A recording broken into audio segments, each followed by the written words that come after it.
Hello everyone, welcome to my video lecture series जो हम Indian penal code पे कर रहे हैं, क्रिमिनल लॉ की फाउंडेशन पे कर रहे हैं।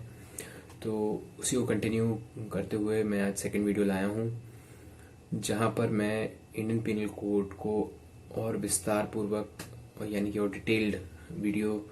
डिटेल्ड तरीके से आप लोगों को समझाऊंगा। तो जैसे कि मैंने कल आप लोगों को समझाया था जैसे कि मैंने कल आप लोगों को बताया था कि जो इंडियन पिनल कोड है वो 26 चैप्टर्स में डिवाइडेड है। जो 7 चैप्टर्स हैं वो आपके जनरल प्रिंसिपल्स हैं, और जो बाकी 6 चैप्टर 6 to 22 हैं वो स्पेसिफिक क्राइम्स के बारे में बताते हैं हमें। तो जनरल प्रिंसिपल्स जो हैं वो, जैसे कि मैंने कल बताया था कि वो chapter 1 to 5A and chapter 23 में इंक्लूड होते हैं, और बाकी जो बचते हैं चैप्टर 6 to 22 वो आपके जनरल स्पेसिफिक क्राइम्स को बताते हैं, जो क्राइम्स हमारे बीच हमारे सोसाइटी में जन्म लेते हैं उनके बारे में। तो फर्दर मैं आगे बढ़ता हूँ, जहाँ पर मैं बताना चाहूँगा कि जो स्टार्ट मैं करूँगा वो पहले चैप्टर से करूँगा, यानी कि चैप्टर 1 जो हमें बताता है एक brief introduction Indian penal code के बारे में। इस चैप्टर का नाम भी इंट्रोडक्शन से ही है, और जिसमें कि 5 सेक्शंस इंक्लूडेड हैं, चैप्टर 1 to 5। और इसको मैं स्टार्ट करता हूँ। सेक्शन 1 जो हमें बताता है टाइटल एंड एक्सटेंट, यानी कि अगर आपके पास बेयर एक्ट है तो आप उसे खोल के देख सकते हैं और उसको सामने भी रख सकते हैं। बहुत ही ब्रीफली मैं आपको इसको एक्सप्लेन करूँगा। है तो ये important, but exam point of view से या कहा जाए कि प्रैक्टिकल जो नॉलेज है, जैसे कि एक एडवोकेट को इसकी रिक्वायरमेंट कम ही होगी, बट स्टिल हम पूरी इंडियन पिनल कोड को कवर कर रहे हैं, सो हम एक भी सेक्शंस नहीं छोड़ेंगे। सो पहला मैं सेक्शन बता रहा था, title and extent of the code. ये एक ब्रीफ इंट्रोडक्शन देता है हमारे इंडियन पिनल कोड के बारे में, जहाँ पे वो बताता है कि this act shall be called Indian penal code and shall extend to the whole of India. अब मैंने यहाँ पे एक्सेप्ट जम्मू एंड कश्मीर हटा दिया है, क्योंकि हम सभी जानते हैं कि Jammu and Kashmir is part of India now. So moving on, section 2 है। बस सेक्शन 1 में आपको इतनी ही चीज़ें रिमेंबर करने की हैं कि बस this code extend to some sort of it has an area.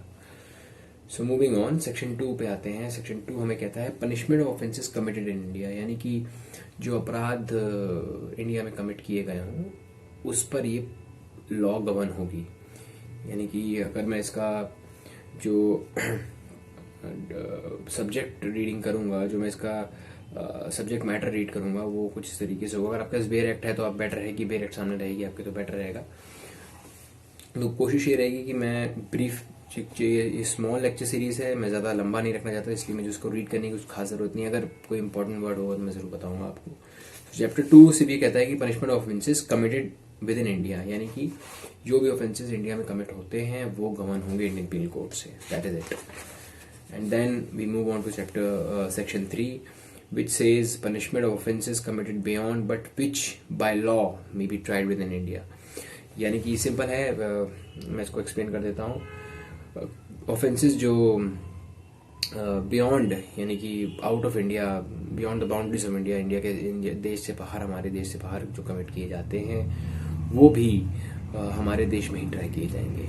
यानी कि अगर कोई सिटीजन है और he tries to he commits a crime outside India and और वो एक भारतीय नागरिक है और वो बाहर जाकर कोई अपराध करता है, तो उस अपराध को ही ट्राई किया जाएगा भारत के अंदर, जब वो अपराधी भारत के अंदर आएगा। तो बहुत ही सिंपल है। चैप्टर 3 सेक्शन 3 बार चैप्टर 3 बोल रहा हूँ।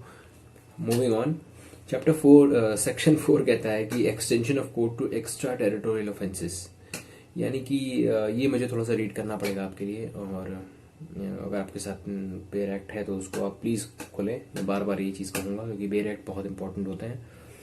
सो extension of code to extra territorial offences, the provisions of this code apply also to any offence committed by, अब यहाँ पे सब सेक्शंस आ जाते हैं, यहाँ यानी कि any citizen of India in any place without and beyond India.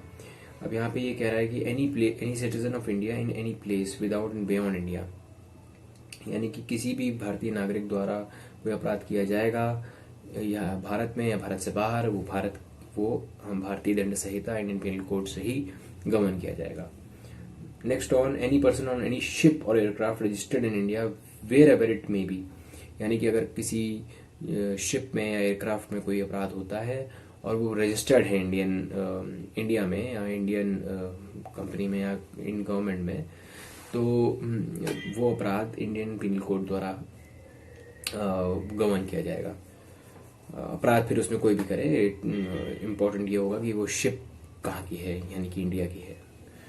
Third point होता है कि any person in any place without and beyond India committing offence targeting a computer resource located in India, यानी कि अगर कोई पाकिस्तान या कोई China का सिटीजन होकर के हमारी कंट्री पर किसी तरीके का टेक्निकल या किसी तरीके का आईटी ऑफेंस करता है या किसी तरीके से हैकिंग या किसी तरीके की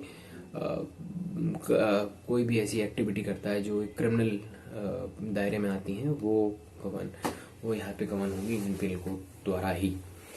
सो चैप्टर इसके कुछ एक्सप्लेनेशंस हैं जो कि बहुत ही इजी हैं, मुझे इनको पढ़ने की खास ज़रूरत है नहीं। कि कंप्यूटर सोर्स और वर्ड ऑफेंस, उस वर्ड ऑफेंस के बारे में हम आगे डिस्कस करेंगे क्योंकि वो सेक्शन है। और कंप्यूटर रिसोर्स तो आप जानते ही हैं, कंप्यूटर रिसोर्स यानी कि मोबाइल फ़ोन भी उसमें आता है और कंप्यूटर तो आता ही है। नेक्स्ट मूविंग ऑन सेक्शन 5, क्योंकि ये वीडियो ज़्यादा लंबा ना हो इस वजह से मुझे इसको यहाँ पे कंक्लूड करना है। सेक्शन 5 ये कहता है कि certain laws not to be affected by this act, यानी कि कुछ ऐसे लॉज हैं जो इस एक्ट यानी कि इस कोड से इफेक्ट नहीं होंगे। यानी कि यहाँ पे कुछ ऐसे लॉज होते हैं जैसे कि कुछ पर्सनल लॉज होते हैं, कुछ स्पेशल लॉज होते हैं, कुछ लोकल लॉज होते हैं जो पर्टिकुलर लोकेशन पर लागू होते हैं। उन पर इस इंडियन पीनल कोड का ज्यूरिसडिक्शन या पावर नहीं होगा उन पर, यानी कि वो अगर हैं वहाँ पे तो जो इंडियन पीनल कोड है वो वहाँ पे गवर्न नहीं होगी और वो लॉज जो हैं वो पहले गवर्न होंगे। तो बहुत ही सिंपल है, बहुत ऐसे कम एक्ट्स हैं वैसे तो, क्योंकि इंडियन पीनल कोड इतना वास्ट है और सिर्फ ऑफेंसेस पर ही ध्यान देता है। तो जो पर्सनल लॉज हैं, स्पेशल लॉज या लोकल लॉज, जितने भी बाय लॉज हैं, इन पर इनका बहुत कम ही यूज़ हो पाता है when it is a crime scenario. तो मैं इस वीडियो को इतना ही छोटा रखता हूँ।